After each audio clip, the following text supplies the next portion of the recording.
My boyfriend's mom makes these amazing cookie bars.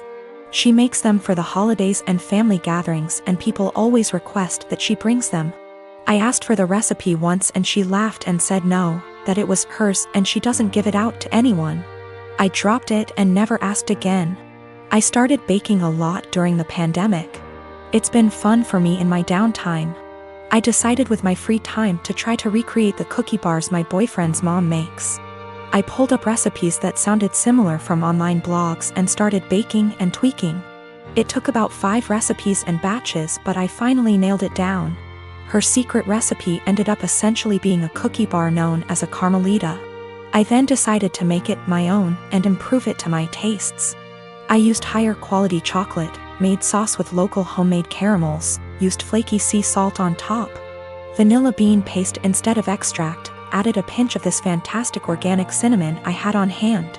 The results were over-the-top delicious. My boyfriend declared they are better than his mom's, and he finished off half a pan in 2 days. He was FaceTiming with his mom Saturday and eating one.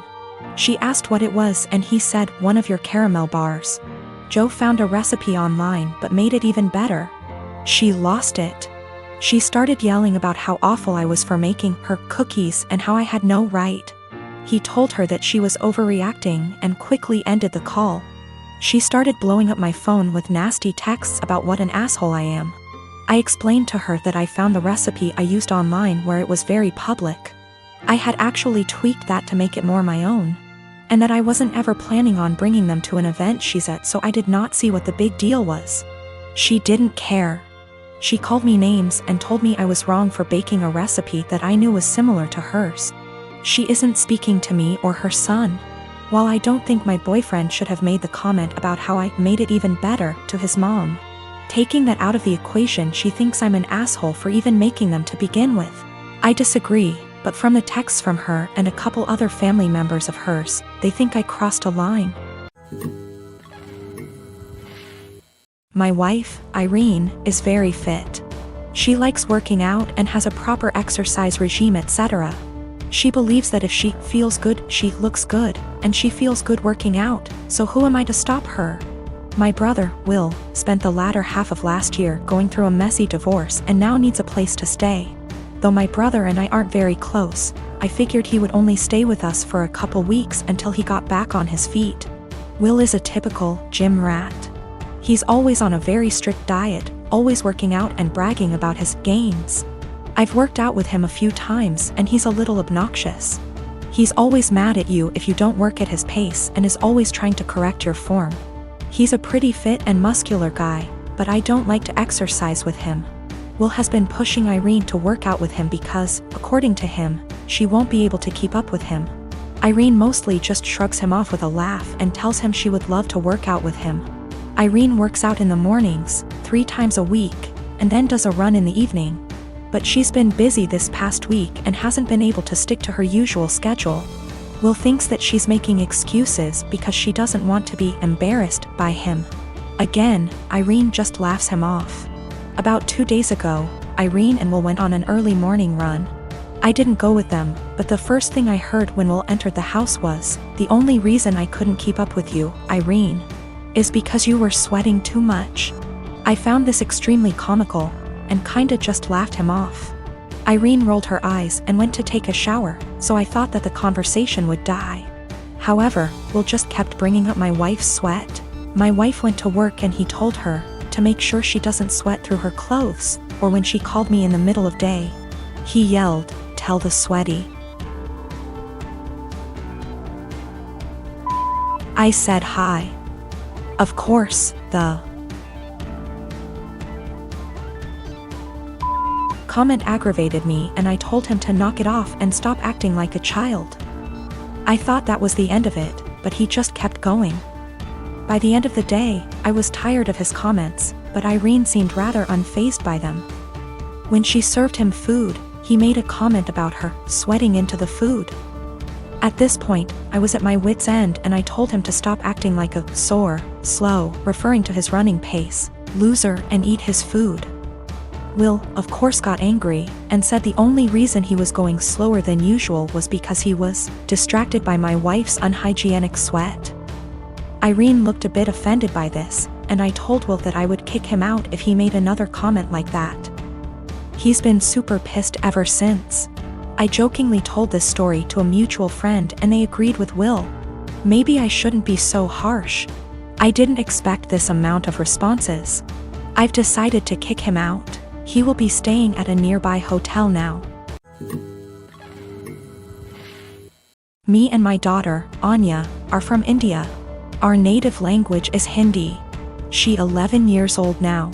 Her father died when she was 5 and I immigrated to States because everyone was trying to get me remarried to a 60-year-old sleazebag. Because...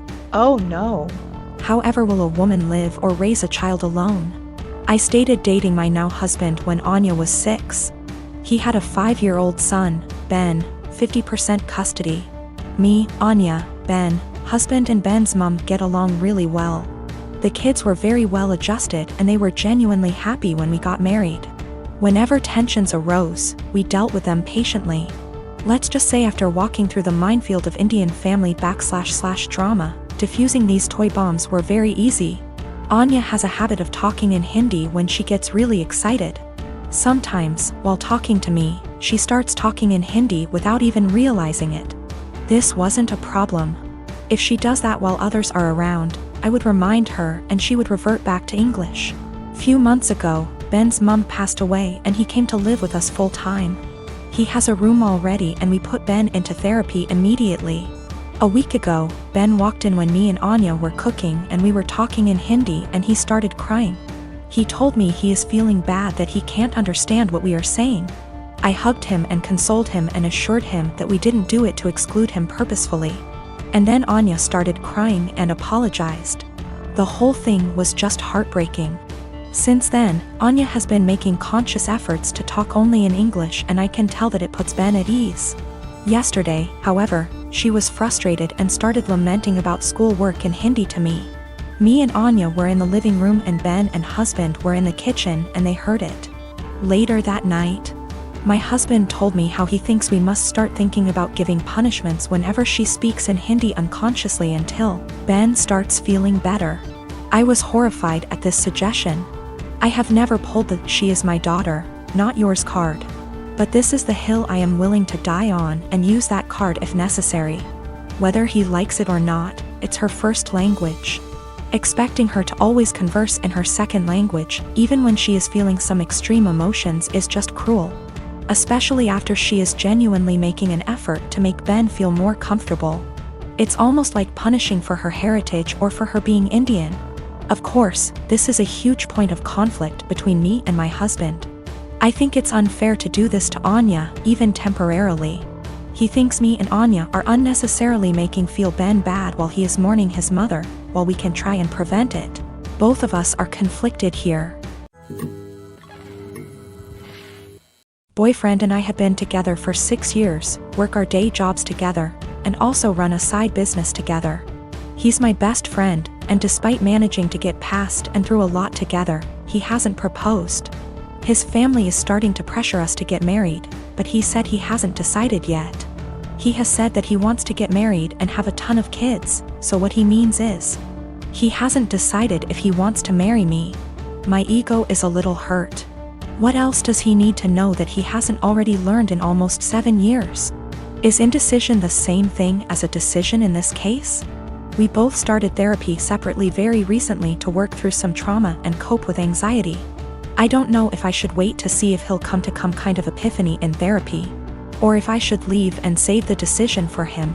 I love him a lot, and for a long time I saw a future with him. But recently I'm starting to accept signs that he just doesn't love me as much as I love him. How do I know if he loves me or if he just doesn't want to be alone? We don't live together, we won't live together until we are married. He has stayed over for extended periods of time, so we're mostly familiar with each other's habits. We are from different cultures, but I still come from a traditional family, so we have a lot of the same values. I just consider myself to be more independent. I am very uncomfortable with the idea of an ultimatum. I don't like the idea of forcing someone to make a decision out of fear or because they're backed into a corner. My communication skills are something that I'm pretty proud of, to be honest, but it's something that he struggles with. And that's one thing he wants to work on in therapy. I'm working on not projecting my fears of insecurity onto our relationship, even when he isn't communicating properly. He picked me up and I told him that after the conversation with his family, I've been feeling really insecure in our relationship. And if he's unsure if he wants to marry me, I need to know what he's unsure about. I said if we want to have kids, I really can't wait forever. He says that he is sure he wants to marry me, and he might have had a plan to propose. But when I came over, his family completely blindsided him, and now it's awkward, like they've spoiled it. I told him maybe he needs to think about if what we have is what he wants. I just feel it shouldn't be this complicated. Maybe I'm just jaded and bitter at this point and nothing will make me happy. I do believe him. He wouldn't drag me along just for the fun of it. I love him, and our lives are so wrapped up, it's very hard to leave, even if I wanted to. I just wish I could read his mind. I wanted to talk to my therapist before I made any decisions. We both had appointments the following day, and in my session she asked me if I thought I was ready for marriage. I said of course. I've known I wanted to marry him since I asked him to move out with me. 2 years into the relationship and he turned me down. She responded by rephrasing the question. She said she isn't asking if I want to marry him, but rather, is the way I currently feel about myself. The way I handle my problems and my anxiety, and the way my boyfriend and I communicate. Is the way I feel in my relationship the way I want the rest of my life with this man to be? No way came out of my mouth way before I even processed it. Stressed was in my brain in big, bold, yellow letters. Right now I need to continue to work on my issues in therapy and learn what the best version of myself is like before. I'm ready to commit to whatever future version of our lives together looks like. I've only been going for 2 months so far, and I've already seen a huge improvement in my ability to handle stress and my self-worth.